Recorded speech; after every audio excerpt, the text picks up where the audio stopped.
right. Thank you, everyone here in the room and online for your patience. Um, we'll go ahead and jump right into things. So we're going to be talking today about risk mitigation, especially around when you're deploying Drupal at scale. We're good to go. Thank you. All right. So to kick things off, let me tell you a quick little story. So I had been tasked with migrating a website, and I was trying to move this site over from where it was currently hosted over to another environment. So I started working on it, and um, I don't know what I clicked. I had not worked with this company before, but I was trying to figure out, do something about how the site was set up in their environment. Whatever I clicked, there was a pop-up, but I must have ignored it. I'm not even sure what it said at the time. But what happened was I effectively deleted the entire site all at once. I freaked out. I was just trying to look at the site as I prepared to move it. Thankfully, I had done some backing up ahead of time. But instantly, the site, the DNS, everything was just gone. I don't know why they had a self-destruct button, but they did, and I stupidly pressed it. I spent the next 3 hours trying to recreate the site from backup, trying to set up new DNS records, everything pointed. Finally, after a lot of terror, I get this site set up. It's back up and running. The next morning, I message the owners of the site and I say, I'm so sorry. I took your site down for 15 hours last night. I didn't mean to. It is up now, but my apologies. And their response was, oh, we hadn't noticed. And sometimes that's what happens. Now, my second story here is I was working, I worked at a university for a while, and we deployed out changes to a whole conglomerate of a bunch of different sites. And so we had made a change, and we had a new person actually deploying those changes. We had done some testing, but our normal system admin wasn't there to do it, so somebody else was going to deploy those out.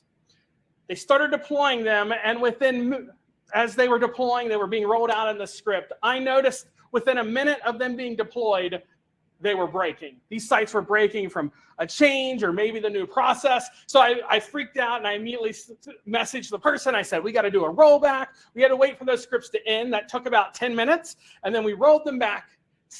Those sites were impacted for at most maybe 15 minutes. But within 5 minutes of those sites going down, we started getting phone calls. People across the campus were noticing, what's going on with my site? Why is it broken? And I share these two stories to say that you can have a site that goes down for a long time, and it may not mean that much if it's not used by a whole lot of people or it's at a low traffic time. I mean, that's probably pretty intuitive. But at the same time, I had a site down, some sites down for 15 minutes, but they were across a lot of sites. And all of a sudden, that little bit of risk was a huge deal. People noticed immediately. So as you're thinking about talking about Drupal, there's kind of a different level of risk that comes in as you start to work on more and more sites, especially if as you're deploying sites, you're going to be impacting more than one. So who am I? I'm John Richards. I work on the developer advocacy team at Pantheon. I live just outside of St. Louis, Missouri. A little bit about me. I have 4 cats. I have a pet cube in my living room that I keep checking while I travel so I can see my cats, who are incredibly lazy. They're just laying around on the couch all the time, but it does make me feel good to know that they're okay. So yeah, I'm a big fan of cats. All right. So what am I talking about here today? We're going to be talking about deploying code at scale, and I'm going to be focusing on kind of 5 key areas or 5 tips here that we'll be walking through. What do I mean when I talk about deploying code at scale? There's a lot of different ways this can happen. I mean, some people deploy to a site that's incredibly important, and the scale is the amount of people on the site. Some of the tips I'll be talking about today matter for that, but most of what I'm going to be covering today is really targeted at anytime you have multiple sites that are sharing some portion, hopefully a substantial portion of their code base. So if you've recently been hooked up and had to suddenly inherit a bunch of sites that need to work together that have some shared code base, this will be helpful. If you're already managing some different sites that are sharing some information, hopefully this will be helpful as well. One thing to just know as we kind of jump into this, risk management is often a very thankless job, because if you're doing it well, problems tend to not happen and nobody notices, and people really only notice when something goes down or there's a problem. And so it can feel a little bit thankless that like I'm doing all this work to make sure that everything's up and available and nobody even notices. So just know that going in. But if you inherited this, if you're working in this environment, whether you wanted to or not, you have inherited and become a risk manager. Whether you wanted to, you're going to have to deal with these risks that come up. So hopefully you can be a little more prepared and sleep better. That's my goal, because you're less worried about, oh no, something happened and a bunch of my sites went down. Now, let's see. I got 5 things we'll be walking through here. We're going to start by establishing some context. Really important. Then we're going to identify some key indicators. We're going to talk about the value of being boring. We're going to look at how human factors impact what we're doing. And then finally, we'll talk about how you can embrace the fact that these sites are often or nearly always in transition. Before I do that, I will say we're going to be talking about risk management, but this is not a full-on risk management course. There's a lot of terms in risk management, a lot of like standards and best practices. We'll be pulling from that, but I won't be following like strict, I went and trained and learned risk management and here's all the language for that. But there are kind of 3 key areas inside of risk management, and I'll be using that to help direct what we'll be talking about today. So one of those is around assessing the situation as kind of the first step in risk management, understand what's going on. Then you're going to identify risks. And then the last piece is really how do you mitigate those to avoid them. All right, so we want to start by establishing the context. This is that assessment phase of your site. Now, if you're already doing this, hopefully you've done this first. If you inherited something, though, if you're recently taken over some different sites, you will want to do this even if somebody else did it in the past, because it's really helpful to understand the context here. Different environments have very different needs and challenges for each situation. And if you try to copy somebody else's playbook and you have something a little bit different, you're going to run into some problems. So one of the things that almost always I think is worth thinking about when you're going to have some shared code across your sites is figuring out, are you looking to do more of what I call a distribution model or more of a shared start state? So the difference between those is figuring out in your context, once a site has been created, it may have some of the same shared code, but does it need to continue to be on that same shared code? So if you're looking to say, hey, as updates get made to this, we want to roll those updates into our site. That's a little bit more of like a distribution model. You're going to be rolling out those changes continually to your site. So at the university I was at, when we made changes, we wanted to make sure those were retroactively applied. Whenever we realized, hey, the red that we use for our links isn't accessible enough, and we need to be able to change this, we made one code change and applied that, and suddenly 50 different sites were now accessible because it scaled out that way. But that's also a lot more extra work to be able to make sure that you can later roll those changes back out to everyone. If you can get away with it, a start state is great. And I find start states often work really well for agencies or people in that kind of a situation where you say, we know we've got a standard set of modules that we want to use. We know we've got maybe some starting spot we want to do with our theme that we're going to have, some code that we often use, and we're going to package all of this together and then start from there. And we know that at the end of the day, each one of our sites is going to be a unique kind of snowflake. It will end up different. They don't need to be pull-in changes from something we do down the road. It will stand on its own, but starting in that same spot allows us to get started faster. And so understanding what you're looking for there is a huge thing to begin with. Another thing, we had some discussion here during some of the technical difficulties about different people's setup. It's important understanding the underlying way that you're going to handle that shared code across those sites. You can absolutely just say, hey, we're going to use a single Git repository that's similar and start from there with each site. Maybe we'll fork it and use that.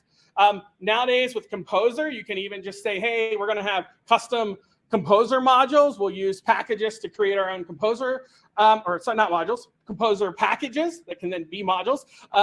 And we could set those up, and we'll actually use Composer to handle the sharing out across our sites. You can even use, we talked about using Drupal multi-site as a way to share that information across all your site.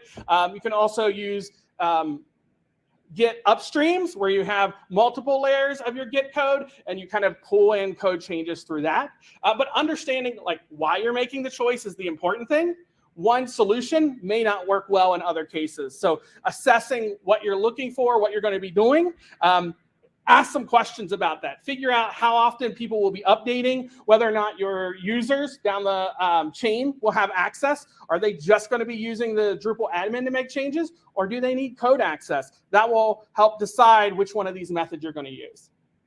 And of course, also be thinking as you think about assessing this stuff about your configuration management. How are you going to handle that?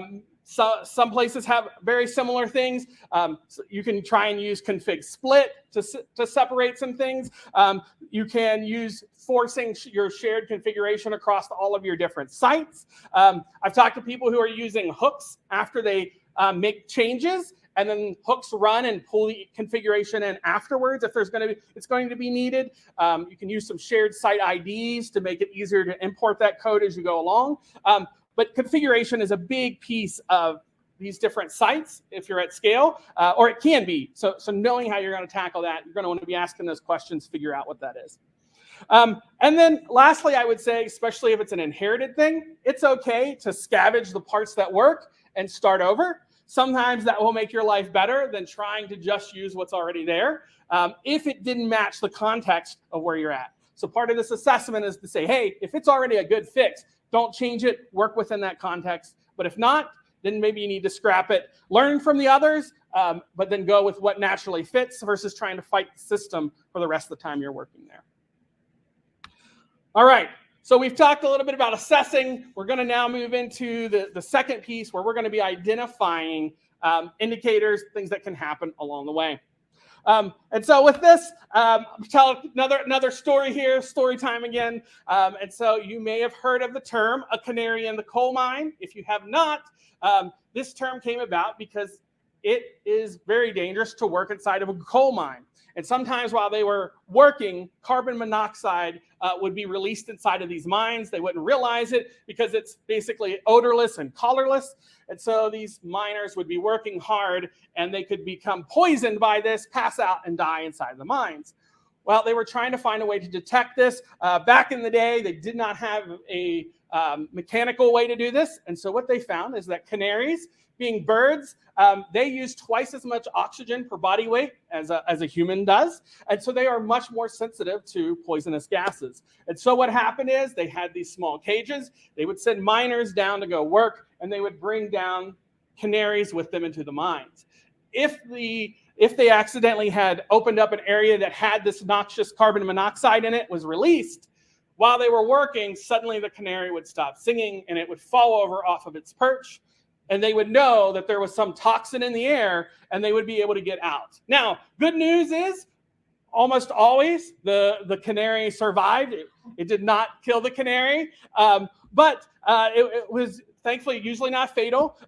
One of the first ones ever used who saved lives was later produced at the inquest when they were investigating what had happened. And so the canary survived and made it there. And they were sent down as recently as 1996. Is when legislation ended up getting passed that said, hey, we're going to stop using these. We now have the technology to create sensitive enough detectors. We don't need the canaries down there. But the idea was that there was a problem and you needed an early indicator. You didn't want to find out once it was too bad, once the poison had gotten so bad. So how do you know when a problem is coming? One last thing. They were also used in World War I. You may not be able to read this, but what this clip from the paper says is that one of the commanders kept full record of all of his canaries. And after one canary had been gassed and saved the soldiers 3 different times, he classified it as a private PV. I don't know what that acronym stands for. He gave it some rank, and then he promoted it to the captain's headquarters, and it just stayed in there to sing for them the rest of the time. So they got attached to him, but they served a very important purpose for people for many years. So when we're thinking about this, how are we going to identify risks? How do we make sure we have our proverbial canary in the coal mine to let us know when there's a problem versus finding that out after we made that change. And so one way to do this is a term that gets used is to use Canary sites from Canary in the coal mine. How can you have a site that will let you know ahead of time that there's going to be problems? If you're deploying to 4 or 6 or 15 or even more websites, is there a way to test and know ahead of time that it's going to work versus waiting till it's already out on all those sites and all of them have been taken down?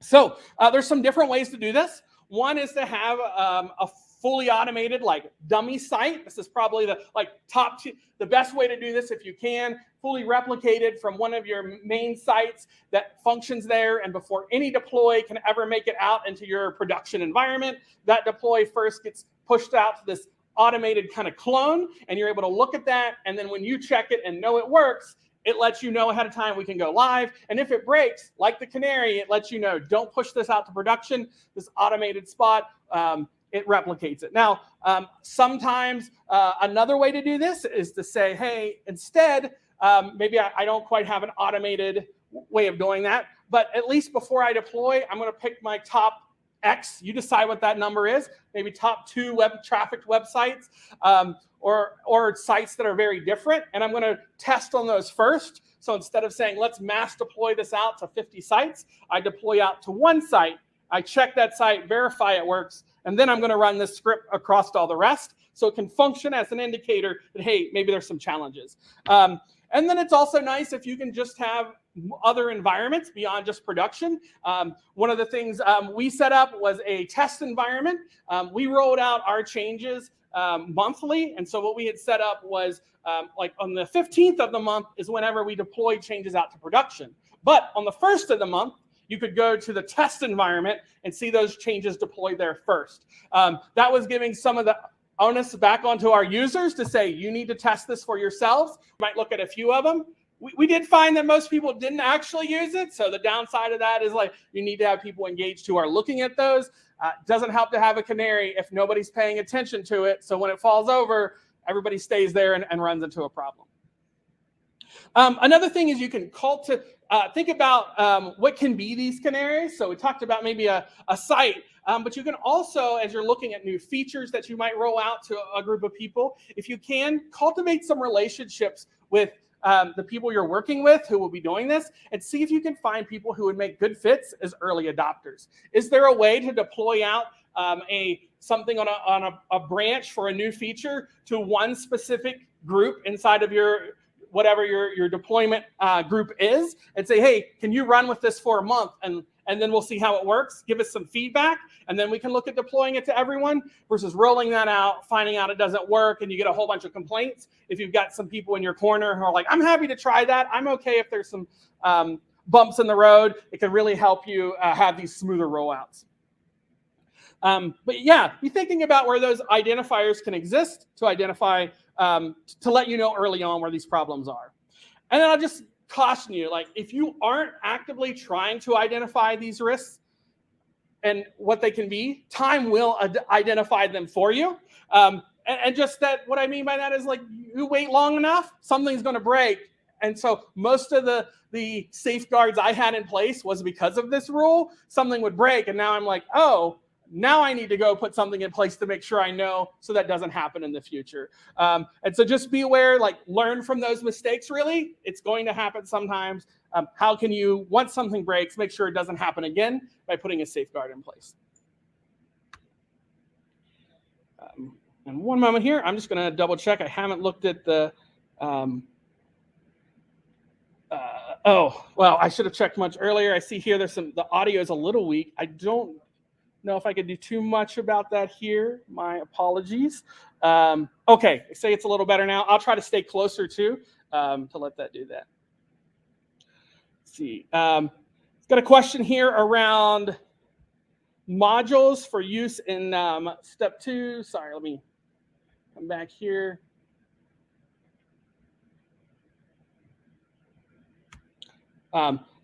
Awesome. We got some questions. I will come back to that here when we hit the questions at the end. So let me run through this.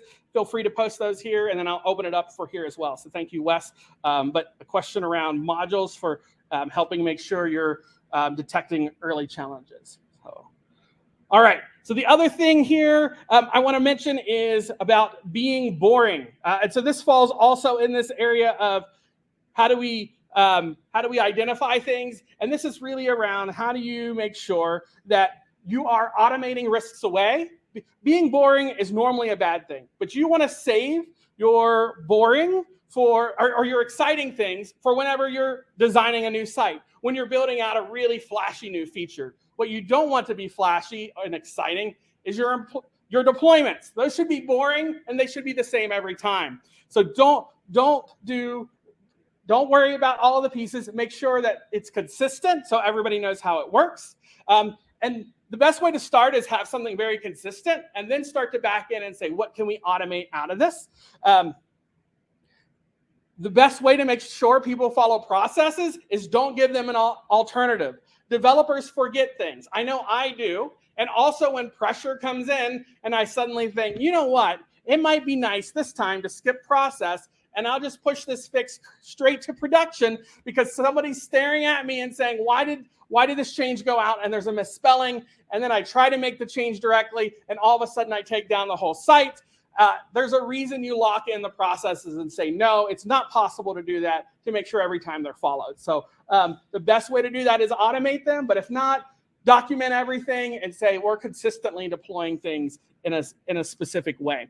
I had a developer I worked with who liked to deploy code really quickly. And that worked great when he was working on a single project and was just testing it for himself. But when he started working in our environment where we had hundreds of sites on the line and he would make a change really quickly and push it up really fast, and all of a sudden we would start getting emails from people saying it broke.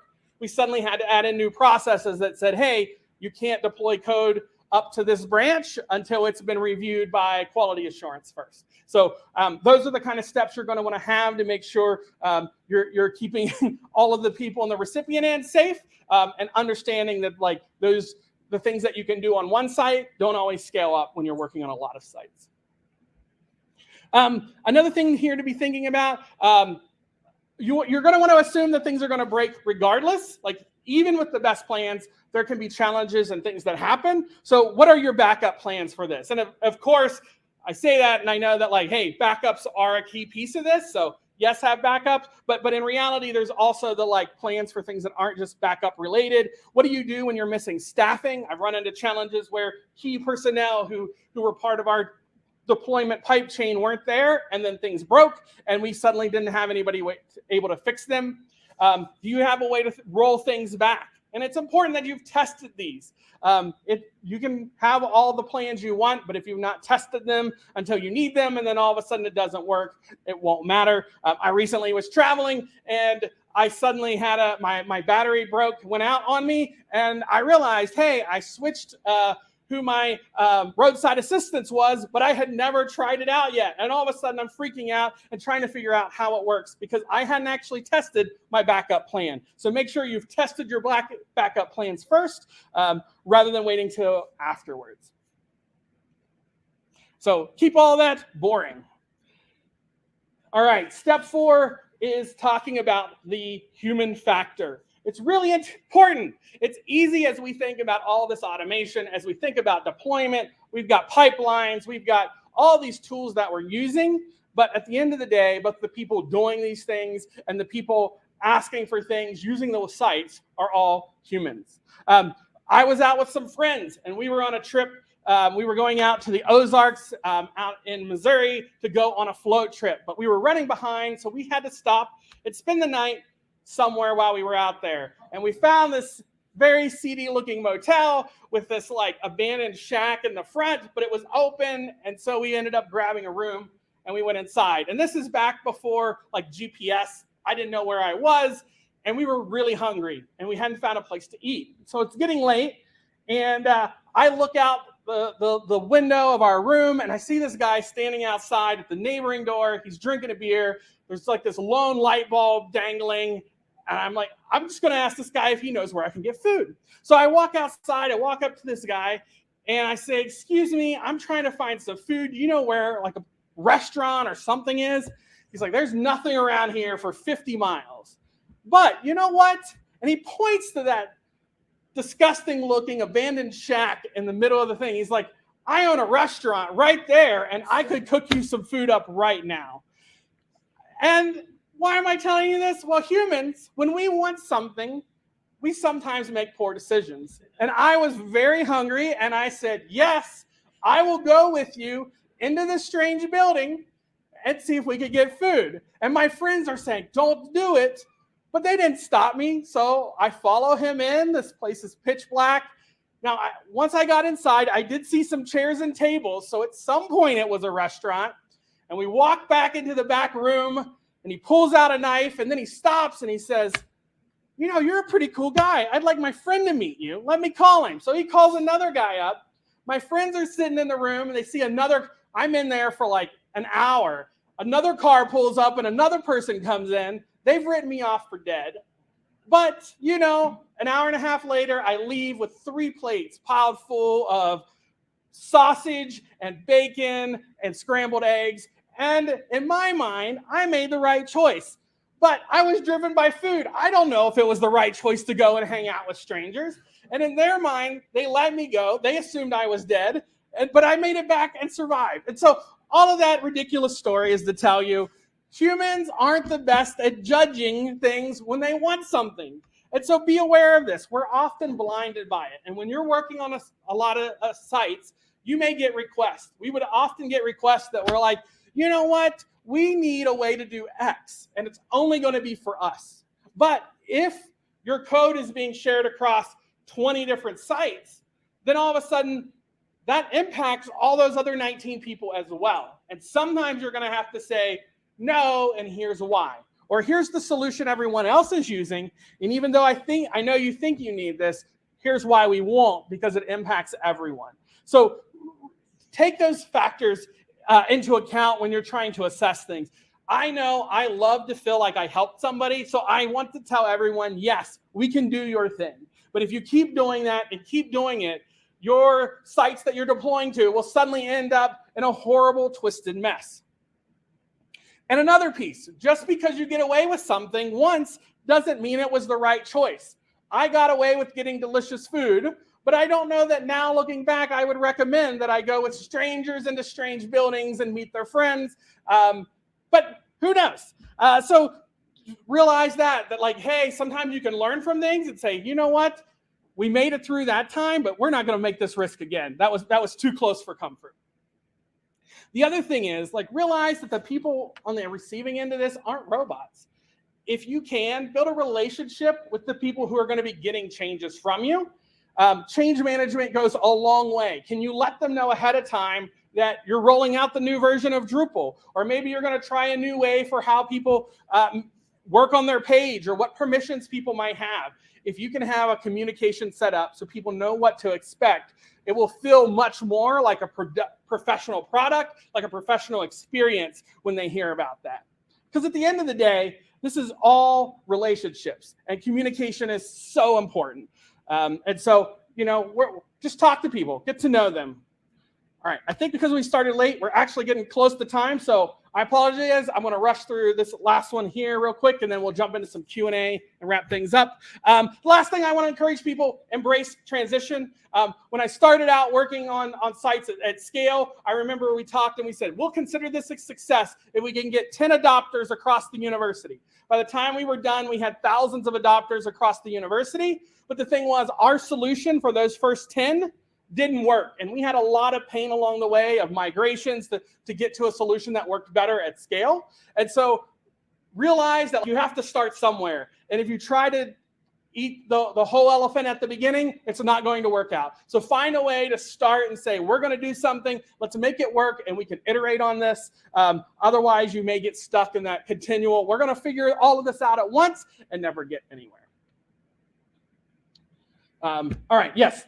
So you'll never reach that zero risk. Just embrace it. There's always new stuff coming. Be ready. We heard at the thing from Dries today about Drupal 10 coming out the door. Always going to be something new, and you just got to roll with it at the end of the day.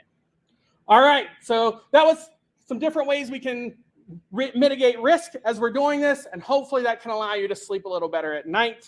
And I will jump over here to questions.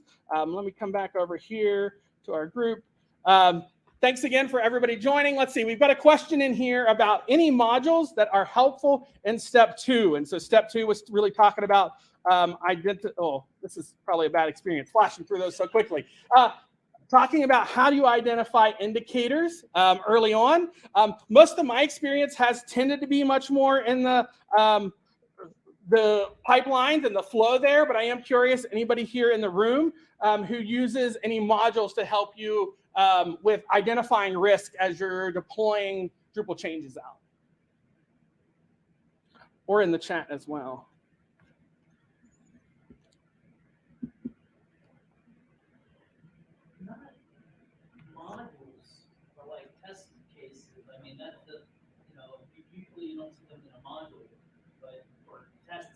You have unit tests, you have functionality tests, we have backstop tests, visual regression testing, autopilot. So some of the answers I heard here in the room was not so much with modules, but using testing. So using like backdrop for some of your testing, or different PHP unit tests to try and find some of the risks. I know I mentioned in the previous slide when talking about context, there's also like, is there a way to, there's some modules around like the PHP split that can be around configuration, and it's a little less about maybe identifying it, but unless you can find a way to like easily clone those over to your duplicate sites, but that might be one as well.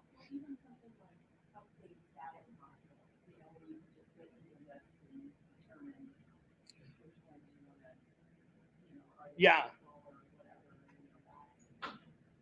Yeah, Amy June Heinlein had a great recommendation of the Drupal status module. So you can go through and kind of make sure things are aligned, which ones might need updates, and roll those out. And then we had somebody in chat here recommending PHP Stand, PHP CS to ensure code quality. Helps to reduce risk as well. Thank you for that. Any other questions here in the room or in the chat? All right. Well, thank you all so much. I appreciate you coming out, and thanks so much for your patience waiting for this to kick off. Have a good one, and hopefully you'll see you around some of the other sessions.